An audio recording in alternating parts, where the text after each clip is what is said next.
Good evening, everyone. Welcome back. Hope everybody's staying safe, healthy out there. So just adjusting my computer here to get a good view of my workspace. I have my board on a turntable, so occasionally I'll be able to, turn it around and show the camera what I'm up to. But I thought today would be a good day to do a couple things. Number one, we're going to sculpt a face and sort of go over some of the components of facial sculpturing.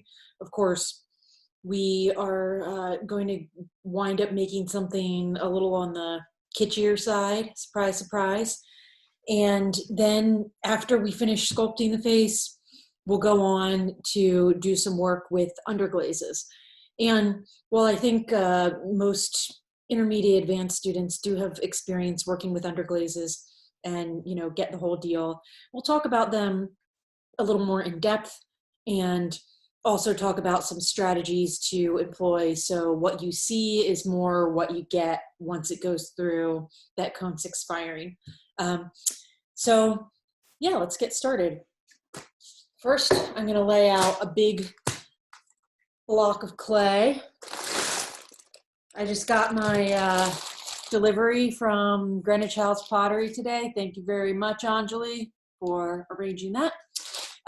This is just a white stoneware that Greenwich House is providing for instructors, and then students had the option to buy it. So hopefully you all wound up buying some. It's just a really great standard white stoneware, cone 6 to 10.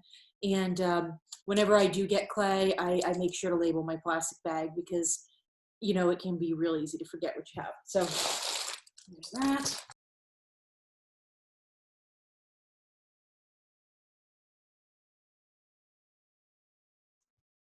So today for a face, I thought that it would be kind of fun if we sculpted what I like to call a vintage vegetable face.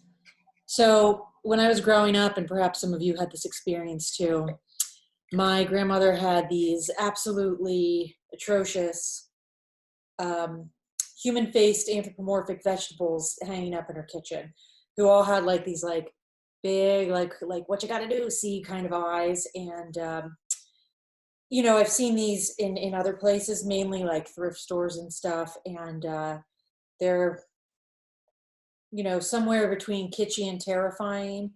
And I just love that at some point, and I guess most of them are like sort of like mid-century modern, like mid-20th century. At some point, somebody was like, we're going to mass produce these terrifying things. I love it when stuff like that becomes a thing.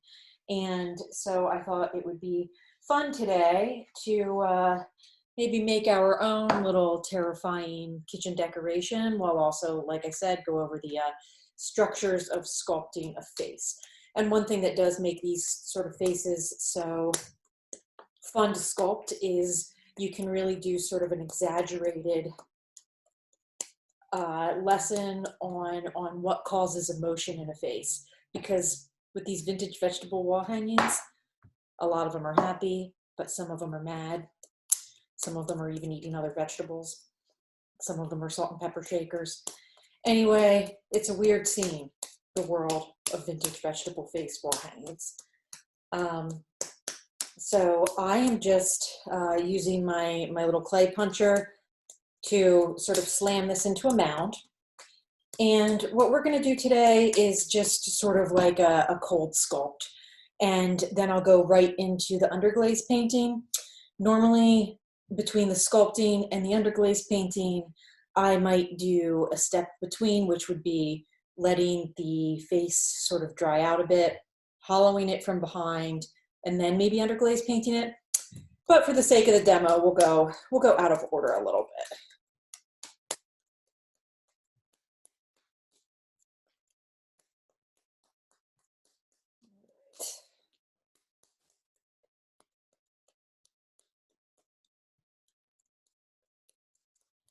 And the texture that this is leaving behind is sort of making me want to make one of these faces a pineapple. So we'll do that. Pineapple would be fun. Big texture bonanza.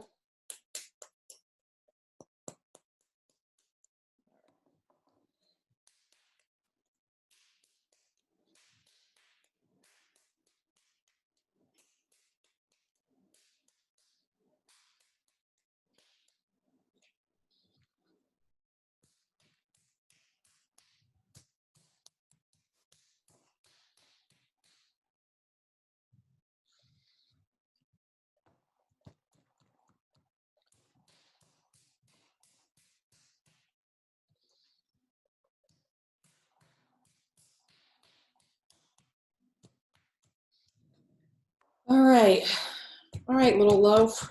What kind of fruit or vegetable will you be? What kind of fruit or vegetable will you be? For this first, for this one, I'm actually kind of feeling like a pear or something. Maybe we do a pear face. So right now I have a pretty oval shape, so I'm just going to sort of squish it in up here, and we're going to get to more of a pear shape. And at this point, I'm not too worried about what the back of this looks like.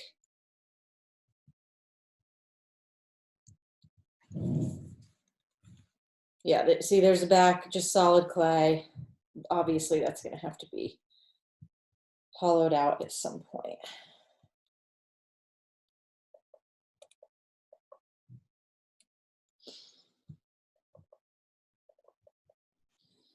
All right, so here's our little starting for our vintage vegetable face. It's got a nice little all over texture. All right, so when I go about sculpting a face, I put down my base like this. Sometimes it's maybe in a more humanoid form. And then I put indentations and make marks where certain things are going to be. Maybe it's a little better without.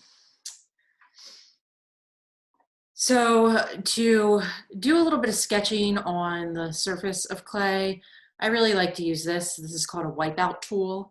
Probably costs $4 or $5, and it's just like a little rubber end with a point and a rubber end with a wedge. Great for doing detailed work and sort of cleaning out lines, but also really nice for sort of sketching on clay and making lines that you can sort of, buff out pretty easily. So one of the things that I love about vintage vegetable faces is their creepy little eyes. They always have these big, like old school Mickey Mouse looking peepers. Because who wouldn't want that on your kitchen wall? So I'm going to start off by making some indentations for where the eyes go. And what I'm going to do when it gets to the point where we're going to put in the actual eyeballs, we're going to put in an actual, piece of clay for that. And then I want my pear to have a little nose, which is going to go about there. These vintage vegetable faces always have like, kind of terrifying, cackling cheeks and mouth. And so we're going to give them a big, gigantic vintage vegetable face smile, and also a little round chin. I'm also going to build up the brow a little bit.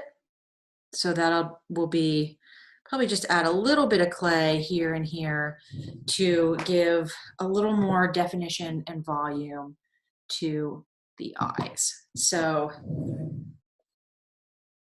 that is sort of following, very human looks.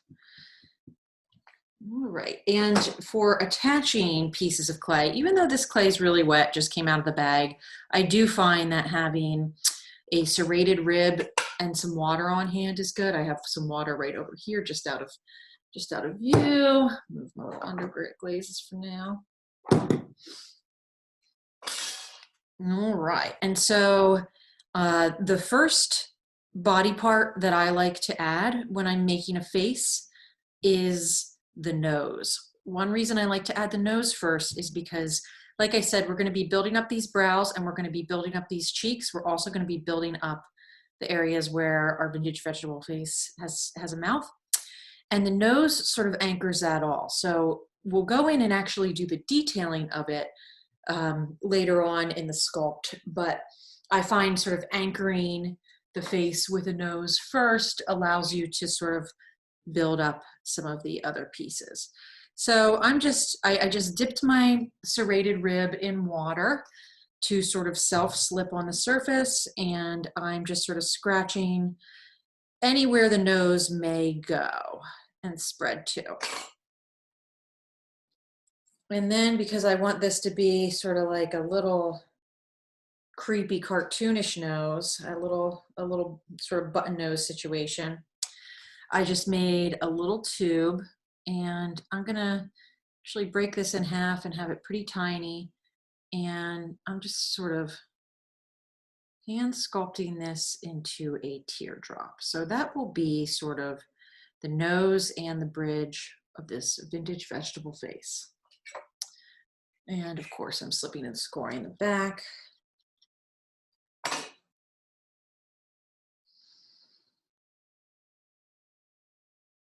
Oh yeah.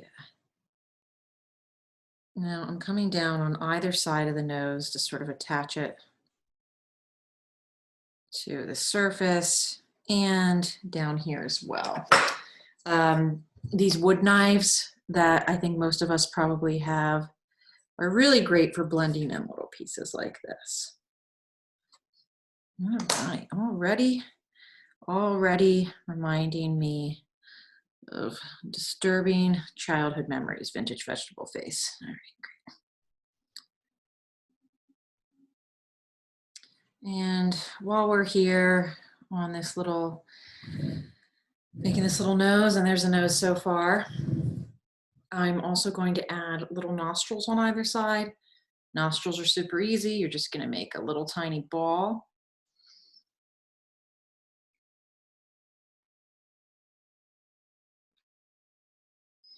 There and there.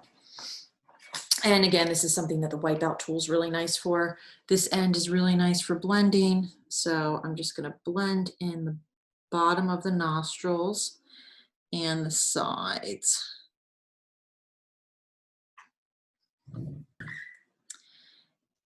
And while I added the little side, the nostrils on the side. We will put, nose hole style nostrils, but I'm going to wait to do that until after I build up the upper lip of the vintage vegetable face. The reason for that is the connection between your nostrils and your upper lip is pretty important. So I don't want to drill a whole nostril hole now, just to cover it up a little bit with the lip that I'll be building. However, I can blend this a little more, make a little bit better platform. Of course, using a sponge to smooth over everything, make it look really nice and perfect. Let's see.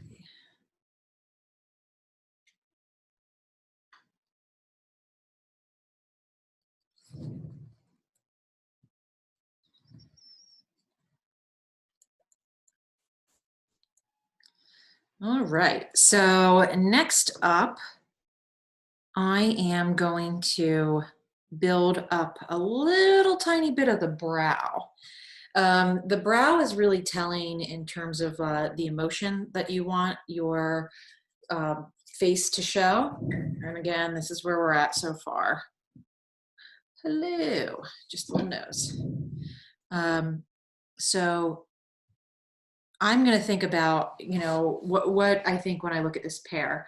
This pear looks, I want it to look sort of wild-eyed and surprised. So I'm going to make its brows a little higher up, like it's like raised its eyebrows. And to do that, I'm just going to put a little worm of clay up like that on either side. So you can see it's sort of tilted up, and I want it to stick well. So I'm going to slip and score. And one reason that I like to do the brows at this stage is because I want to do either the eyes or the lower mouth next. And the cheeks are one of the last things that I like to add. That squishes everything together. So in terms of like your sort of order of operations, you know, the brows pretty early in the facial architecture. All right, so I have a nice little smooth worm like this, and that's of course going to get smeared into the face quite a bit. I'm making another one.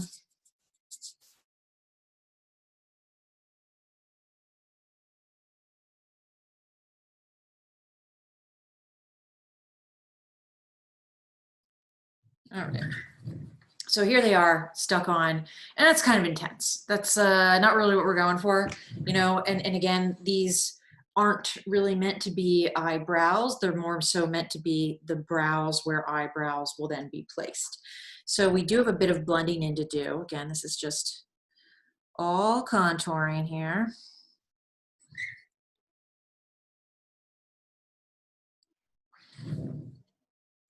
So again, I'm just using the back of my wood knife to really smooth these additions into the clay and make sort of a nice transition there. And then I'm just taking my finger to sort of smooth it, all those ridges. And, you know, you saw the pretty significant chunky worm that I added for each of these brows, and that's definitely getting blended in right now. Sponge is great for doing the final pass for blending in. Oh yeah.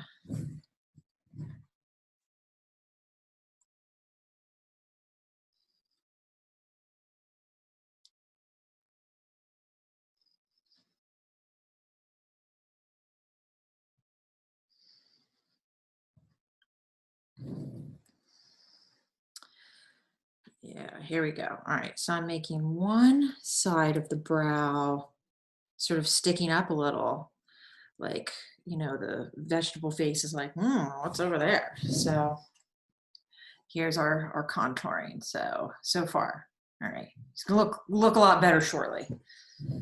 Looking a little dead-eyed right now.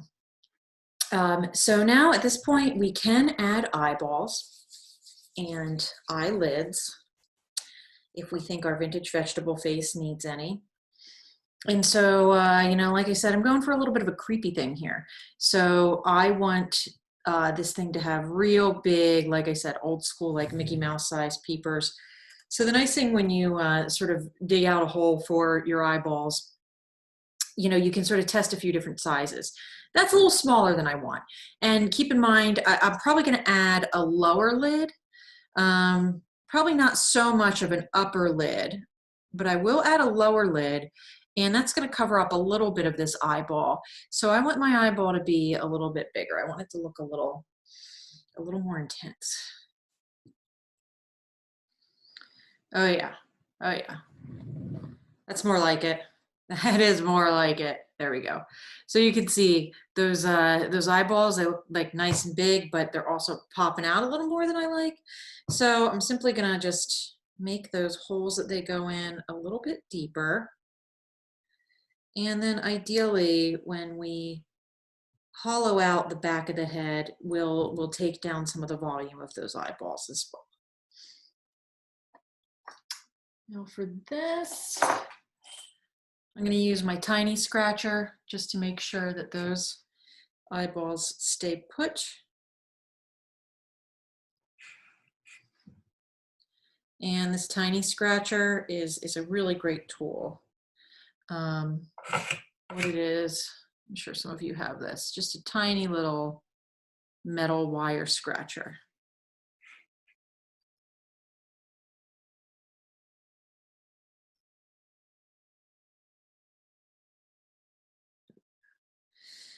And the other thing is, you know, when you're doing a face sculpture, you know, as humans, our eyeballs are round little balls. We made some round little balls here, but you can cheat that roundness a little bit. So I am pressing down on these eyeballs, and I'm not so concerned if they're perfectly round. What I am concerned about is the sort of painting surface that they will provide. There's a few different ways you could do the pupils for eyeballs. You can stick in a hole, you know, you can stick in a tool like this and just make a hole for a pupil, and sort of the darkness and shadow that's cast inside will look black from a distance.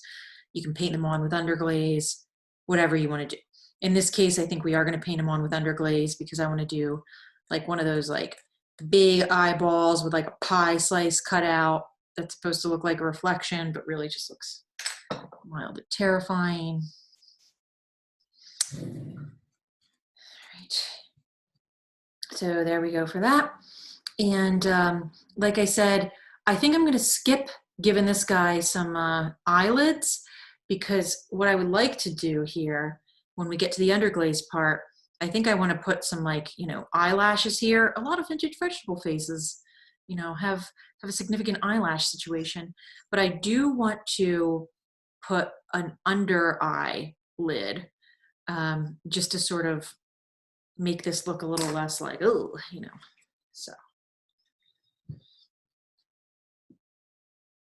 So for an under eye lid, I'm just rolling out a thin coil, thinner than I did for the brows. This is going to be a less pronounced sort of a look.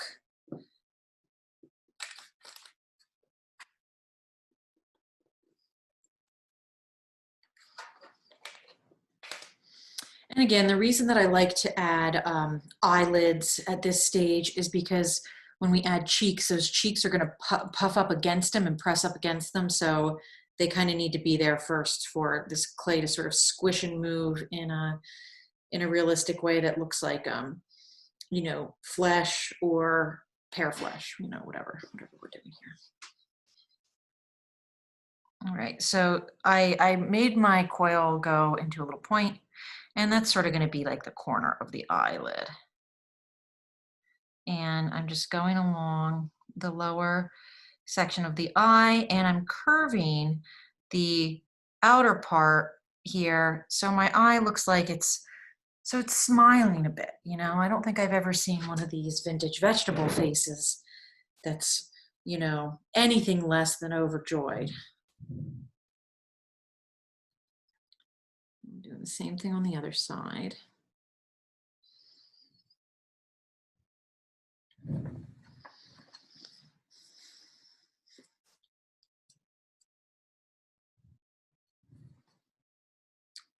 And now I'm blending most of that lower lid into the face.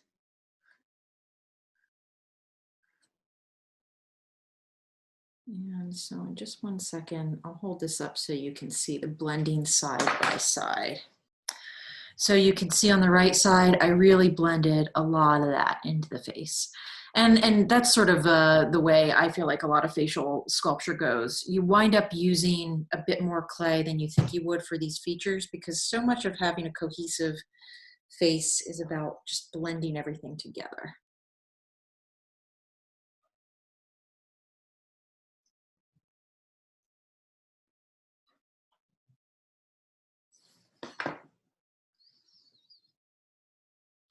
And again, I'm taking my sponge and smoothing this all together. And for people who are really, really into facial sculpture, I do recommend that you invest in a finishing sponge. It's a little white sponge. I believe it's made by Mud Tools. And it's expensive for a sponge, but I think I brought this up in class last week. It just has a really fine texture to it, a really fine grain. So you just never get those sort of spongy drag marks that you can get with some things.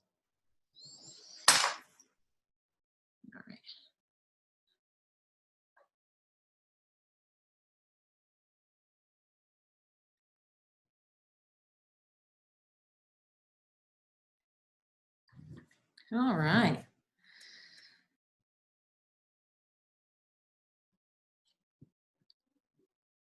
All right, we're getting our lower lids on there. Now up next is the mouth and the lips. So that's always a fun one. And this is going to involve a little more sculpting. So in human anatomy, we have these folds that sort of run between our nose and our mouth, our nasolabial folds. And so that is another facial feature that can have a big impact on the emotion that is projected in a face. So that's these lines here. You can see I sort of just flesh them out a little bit. So I want that to go back a little bit. I want the lip to come forward a little bit more. And, you know, I think I just want it to, I want this pear to have, you know, a mouth full of like maybe 1,000 to 2,000 teeth. Lots of teeth, lots and lots of teeth. But before we do that, I'm just going to spend a moment sculpting out this face a little bit into a little more something that, let's see.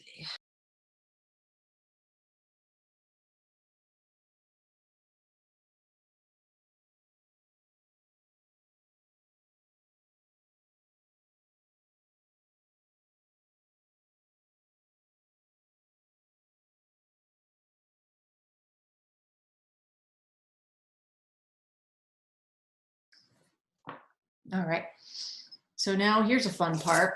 I'm going to take this fettling knife here, and now that I have a sort of layout for the face, it's getting there, right? I'm going to slice open where the mouth will go, and then add some refinement to the upper lip, to the lower lip and the chin, and you know, pop some teeth in there too. Why not? By some, I mean, like I said, 1,000 to 2,000 teeth. So when I cut open a hole for a mouth, I like to do it in just one slice. That way you won't have that issue where, you know, you would do 2 cuts and you have like one little flap of clay overlapping another. You can get some structural problems for that. So I'm going to plunge down about as wide as I want the mouth to open in the first place, maybe like an inch or so. Like I said, I got a lot of teeth to jam in there. So I'm just going to cut pretty straight across. Yeah, there we go. All right, we're getting there. We're getting there.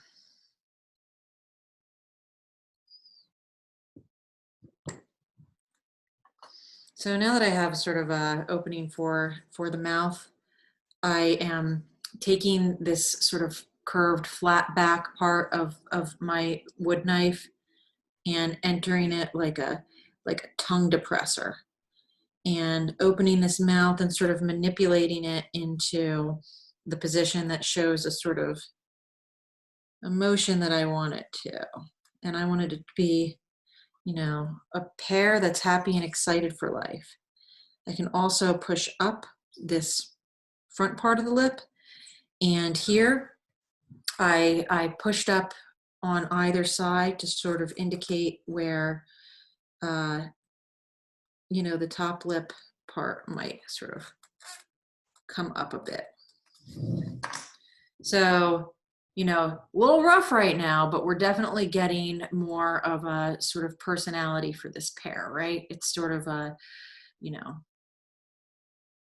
showing its face, if you will.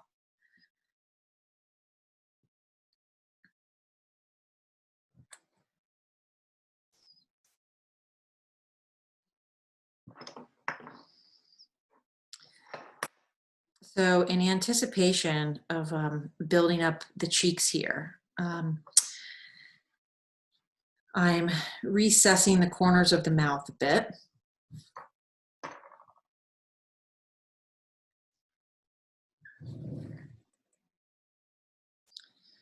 And turning this lip area into more of a plane, sort of refining it a little bit. And as I said a little while ago, I usually like to wait until I'm done sculpting the lips to pop a nostril hole in the nose. So that's what we'll be doing shortly. Another facial feature that a lot of people have is sort of a ridge coming down from your lip. You have a little dip in the center of your lip. And our pear person can have that too. You can either use like the back of a tool like this. This is kind of a good size to like swing it sort of out, make that little lip dip. And you could also take some sort of a tool and actually remove material.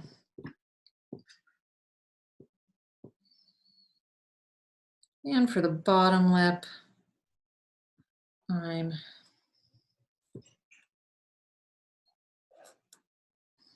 sculpting this. Let's see.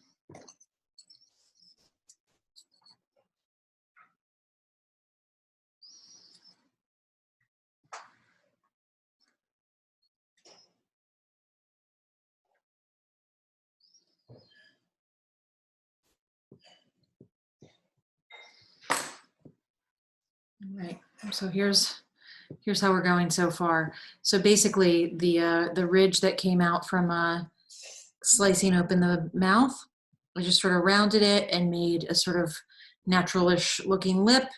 I'm going to take these corners in a bit. Again, we'll still add some cheeks, and I'm going to be doing some teeth as well.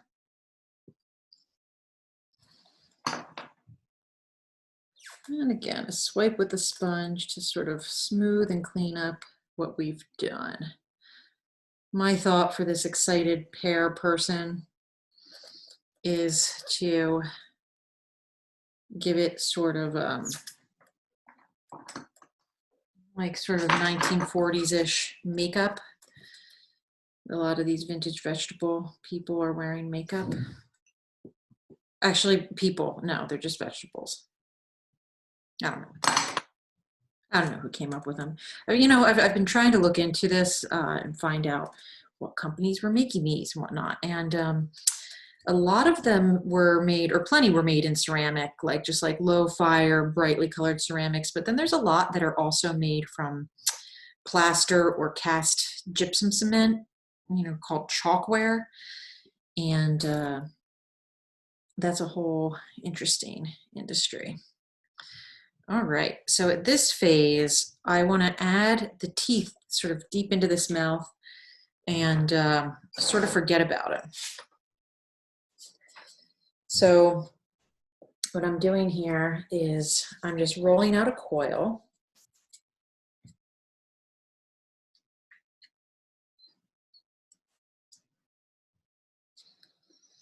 And this coil is, it's small, but it's pretty even. Then I'm taking my beloved pony roller and I'm flattening that coil a bit to sort of make a little, like an 1/8 of an inch thick little strip. So you can see like that. And that will become the teeth. So to make the teeth,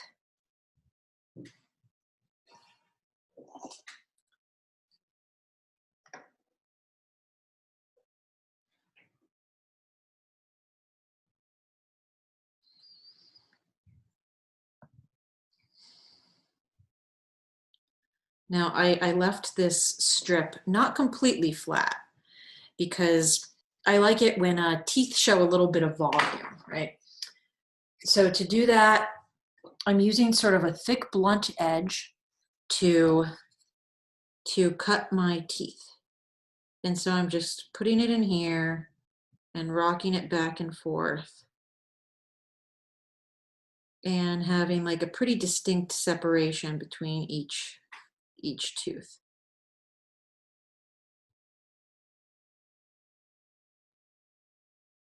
And I made the center teeth the widest, as most center teeth are, and then they sort of recede back in size because when we insert them into the mouth, I really want them to look like, you know, this pear is giving like a 1,000-watt smile.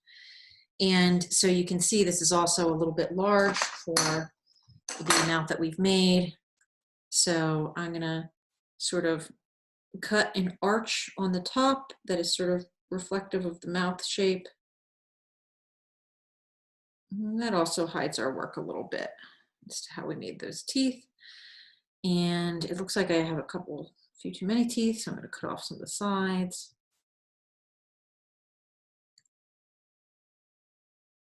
And I'm also going to cut the bottom.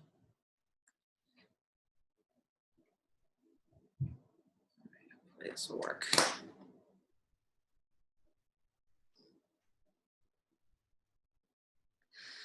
think we're on a good, oh yeah, this is going to be something else. So just for the adding of the teeth, I'm going to open up the mouth a little. And again, I'm using the sort of flat backed side of my wood knife so I can open this up without gouging into it and messing up the beautiful sculpture job that I've done so far. So now I am taking my tiny scraper and getting all up in the roof of the mouth. And I'm also doing the same at the bottom.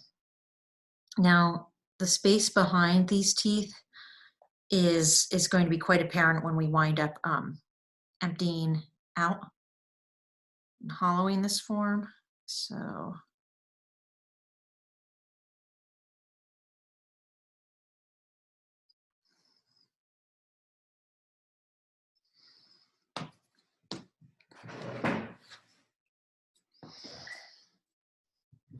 now I'm just using my wipeout tool to place the teeth a little bit. I'm not gonna lie, they're getting a little mangled with this insert, but that's okay, we can fix them. We can fix them. Or you know what, maybe that's just how the teeth look. I wanted there to be like 1,000 teeth. I think I can see maybe 4 or 5. But, you know, we'll see. Hello. Getting to a little creepy look. So now that we have the mouth and the teeth largely done, I can add a round little chin and then our cheeks, and then we'll move on. We'll add like a little pear stem, some leaves or something. And then we'll move on to painting with underglaze. So I want this pear to have sort of a cute little round ball of a chin. That's going to go right about there.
And I'm just taking a little bit of time at this stage to clean up and refine the mouth just a little bit.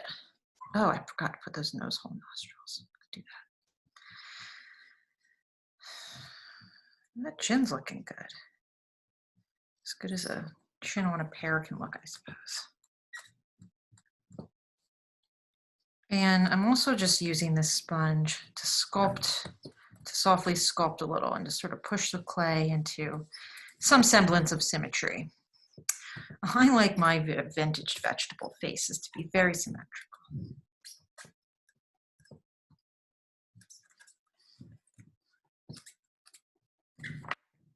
All right, so once we added the chin, there we go. Oh yeah.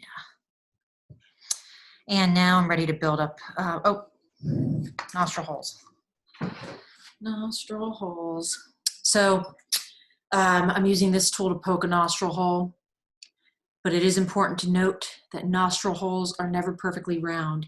So I'm starting in at the edge of the nostril and sort of hooking up and making sort of a teardrop shape. I'll turn it around and show you in a minute.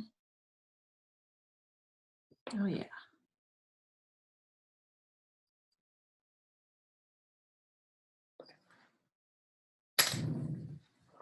So there's our little nose holes. This one even goes up a little bit higher.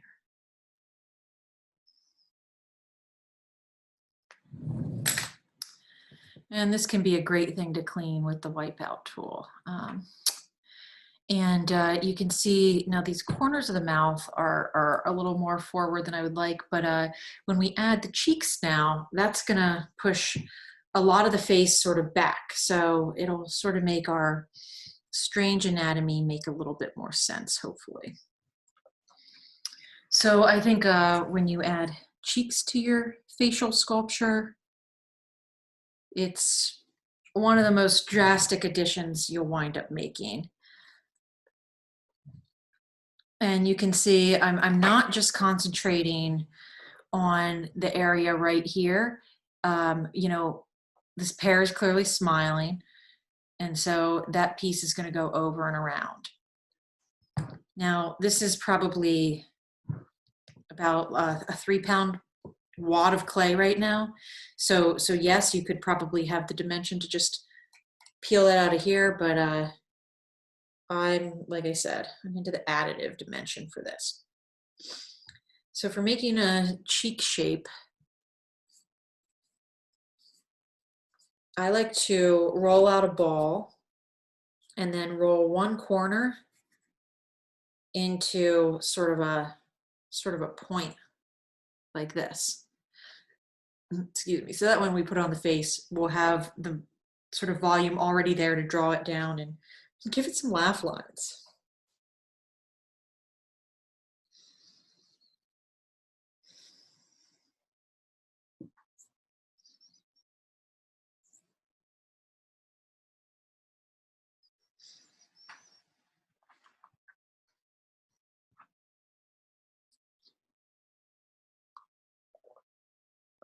Water break.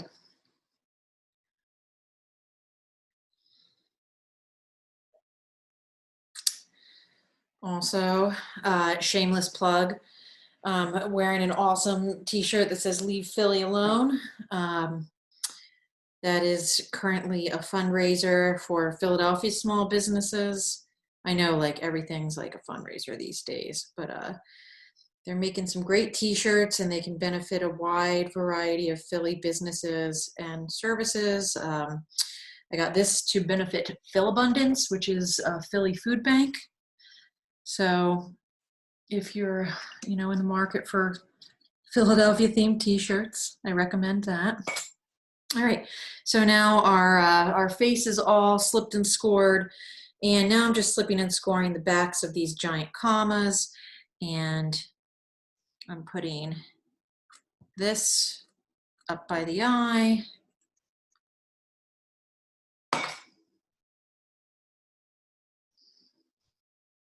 All right, so I'm going to hold this up just so you can see how much sort of seeming excess material I have on here. So, but you can really see like that makes a difference in our vintage vegetable face. It's going to look even better once we really squish it in and blend it.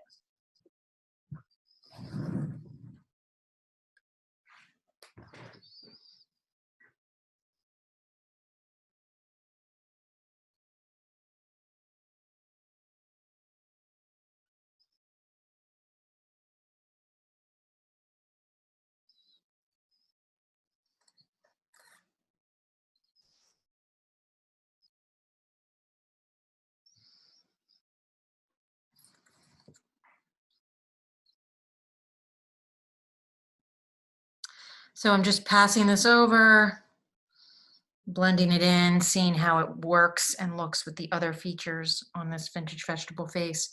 And you can see that comma shape is now sort of pushed more into sort of a chicken thigh shape. and it's coming down around and it's meeting the chin, just like when you make a big smile, you got like that. Hey. Same thing on the other side. And really, if your two commas are not the same size, you can usually sort of cheat it as if they are. It doesn't need to be perfectly symmetrical, of course.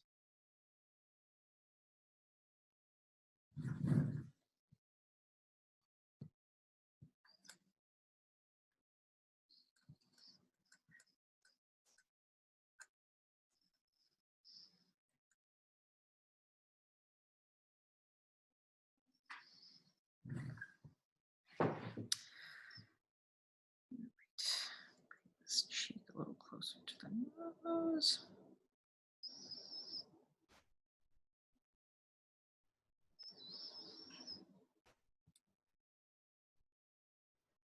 Okay. So the cheeks are pretty well attached. And one thing that makes a face, you know, look convincing is like these folds, I'm not going to blend. This area between like the cheek and the eye, I'm not going to blend, but from here to about there and some part of the bottom, I am going to blend in. So I'm going to go through and do that now.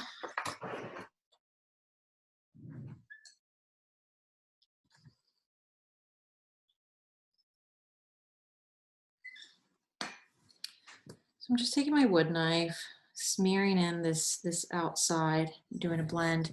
And from right below the mouth, because I do want this little line here to not be blended, but right below the mouth, I am sort of pulling some of it in so it can sort of flow very naturally into the chin. I want this to be a natural looking, smiling pear person.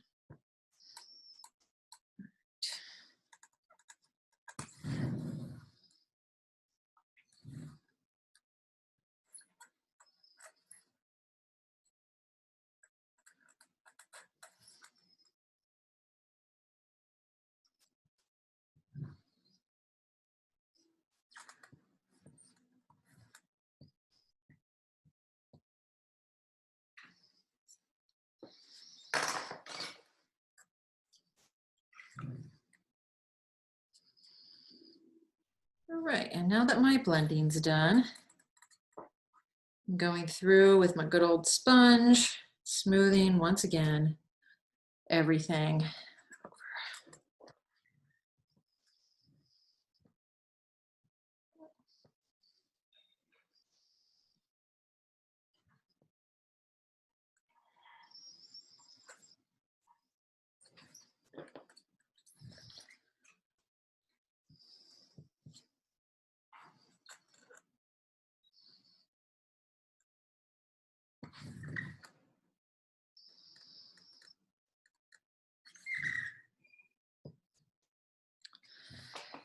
All right, so here we are so far.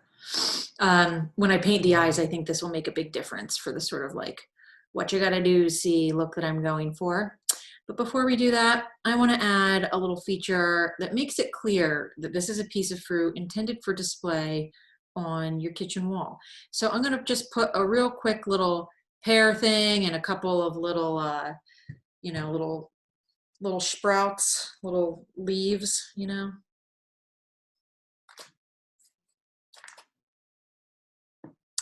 And again, normally with a detail like this, I wouldn't add it until everything's sort of done and the back of the pieces is hollowed out and everything. But you know, we're on a different sort of time schedule right now.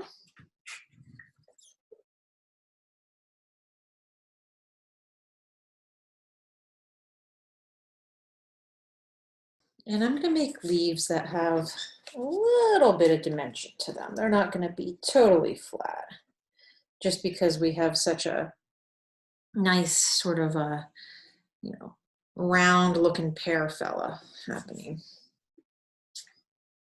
So I rolled out a little coil that's like a little kind of slug thing. And again, I'm just taking my pony roller and smushing that down. Rolling down the edges. So you can see we have, you know, it's not totally flat, a little more rounded. And of course, I'm going to take my wood knife and make a vein in the center, as well as some on the side. Those will add a little bit of visual interest if and when this piece gets glazed. If and when this piece finds a home in my kitchen.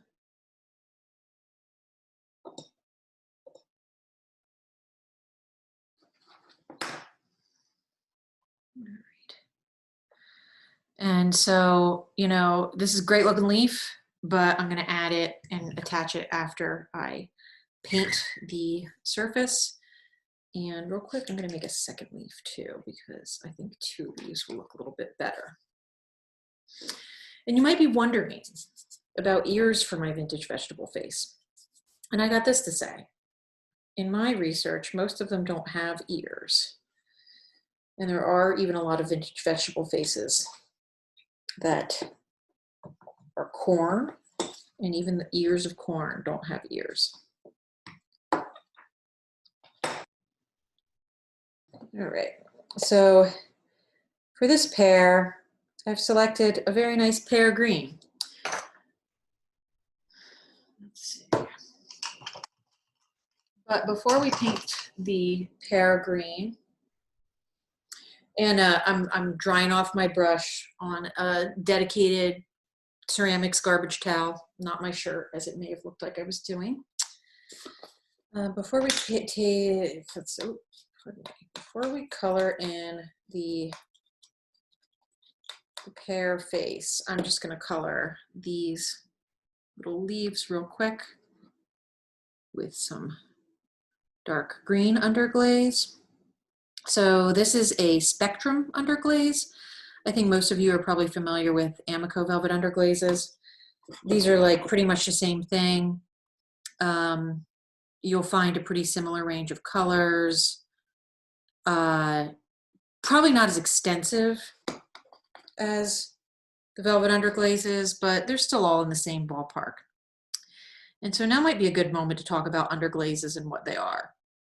I think it's helpful to think about underglazes as being colored clays. They behave more like paint than glaze.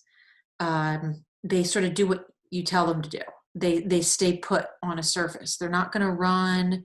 They're not going to lose sharp edges or take on a mind, you know, have a mind of their own kind of a thing.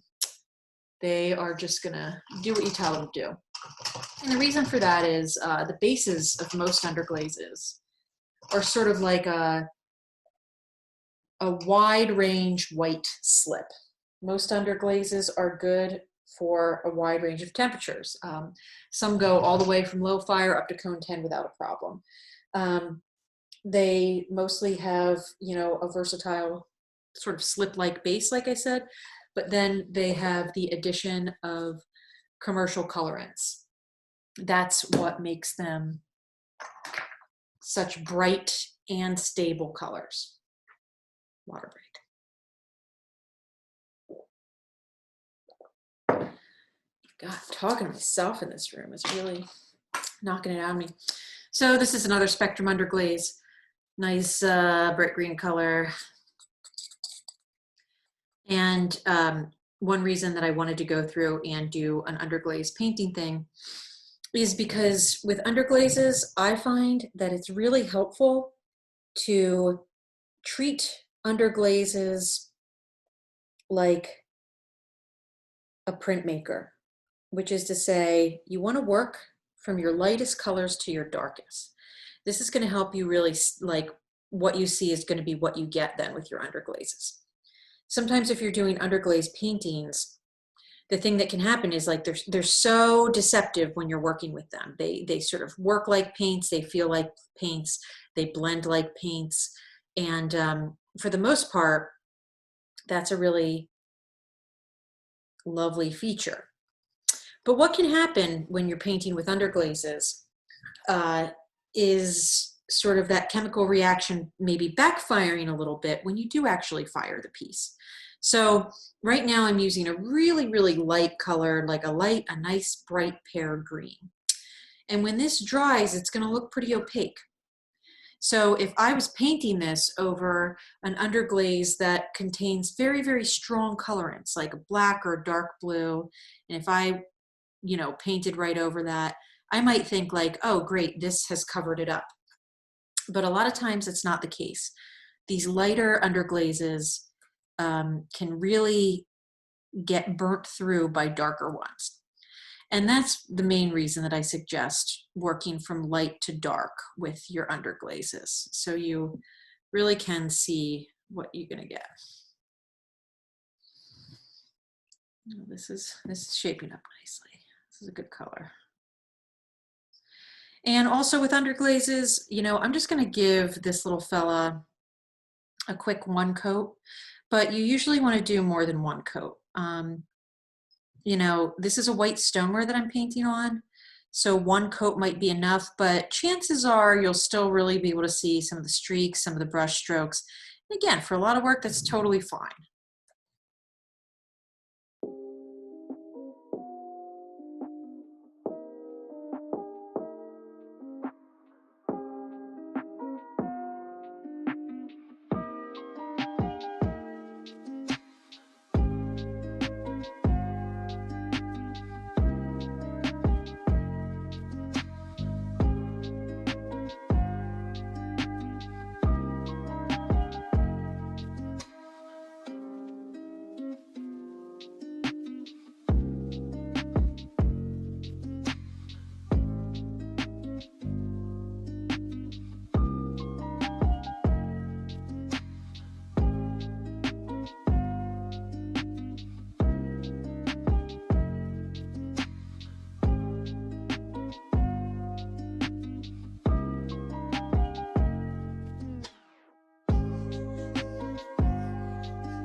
And also with vintage vegetable faces, you can also always paint them after the fact. Like you can bisque fire this and then paint it. One reason that I do like to give it at least one coat of paint before it goes in the bisque firing though, is once it's bisque fired, you can actually add a second coat of underglaze if you want. So that can give you a chance to go in and either, put sort of a patina on your piece. For example, say we get this out of the kiln and it's bright flaming green and I want it to look a little more vintage, I might put a black underglaze on the whole thing and then wipe it off. So if you already have a layer fired on there, you don't have to worry about that coming off with your sponge. So that's sort of a nice thing.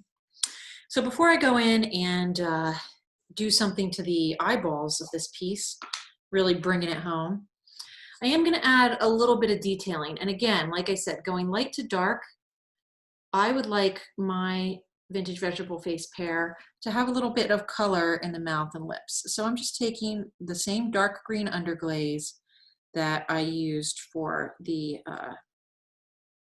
leaves, and I'm going inside the mouth and just sort of painting where the lips would be. And I'm doing the same thing with the bottom lip.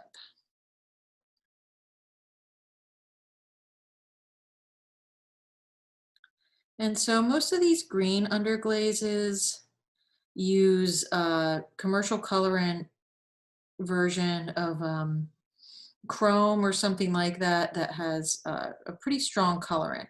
So I'm just using a little bit. And you can see it's turning into like quite the look. And I'll hold this up better, but you can see just a little bit of color there in the lips. And I'm gonna do the same thing with the cheeks a little bit. I want my vintage vegetable face to look like he has a lust for life.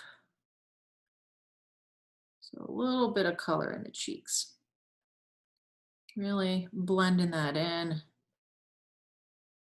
with the sort of chartreusey base that's already there.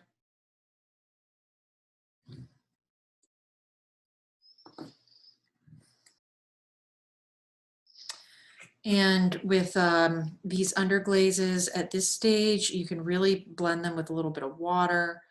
You can wipe them off and start again if you need to. Takes a little bit to get used to because especially when you're painting on wet clay, they want to move around a little bit. It's almost like oil painting a little. And then I'm also going to give a little flush to the chin.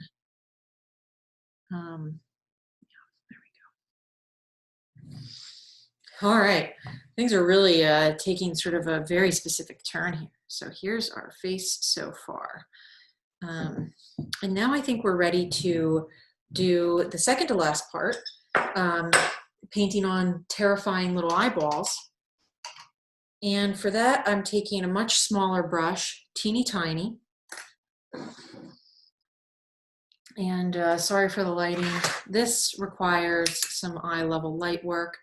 So maybe the video, yeah, well, that's a creepy look. Okay, so at this stage, you can either draw out where your pupils are going to go on your piece and then sort of paint them in. And I think that might be the easier thing to do in this case, because for me, it's important that the pupils are sort of oriented in the same direction, that they're about the same size.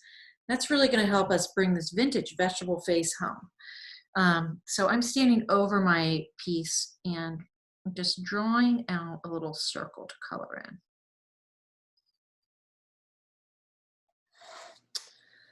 All right, the desired effect is happening.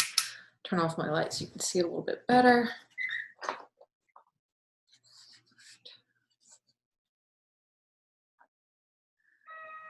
What you gotta do is see oh my God, I forgot to give him eyebrows. What was I thinking? Those eyebrows are gonna be green. Where are the eyebrows?